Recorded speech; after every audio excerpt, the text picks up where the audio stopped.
আমি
ওই ডাল চাল সমস্ত ফুটে যাওয়ার পর আমি দিলাম টমেটো আর কাঁচা লঙ্কা।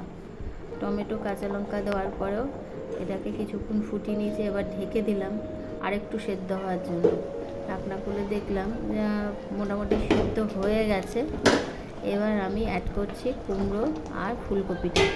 কুমড়ো ফুলকপি দিয়ে এটাকে ভালো করে নেড়ে নিয়েছি। এবার কড়াইতে ফোড়নের জন্য প্রথমে দিলাম তেল। তেলের মধ্যে দিচ্ছি সাদা জিরে, নিয়েছি আদা, জিরে গুঁড়ো, ধনে গুঁড়ো, আদা, শুকনো লঙ্কা, সব কটাকে ভালো করে ভেজে নিয়েছি। ভেজে নিয়ে আমি এটা খিচুড়ির মধ্যে দিয়ে দিচ্ছি। ভালো করে নাড়িয়ে দিলাম। খিচুড়িটা প্রায় পুরোটাই হয়ে গেছে। এবার আমি মেশাচ্ছি চিনি সামান্য স্বাদের জন্য। হয়ে গেল আমার গরম গরম সবজি দিয়ে খিচুড়ি। আজকে বৃষ্টি পড়ছিল, তাই খিচুড়িটাকে আমাদের আজকের মেনুতে রেখেছি। তার সাথে নিয়েছি আলু ভাজা, বেগুন ভাজা। পুরোপুরি আমার খাবারের জন্য রেডি হয়ে গেছে। যদি আমাদের এই রেসিপিটা ভালো লেগে থাকে তাহলে লাইক করবেন, শেয়ার করবেন, সাবস্ক্রাইব করবেন। দেখা হচ্ছে আপনাদের সাথে পরের ভিডিওতে। দেখার জন্য ধন্যবাদ।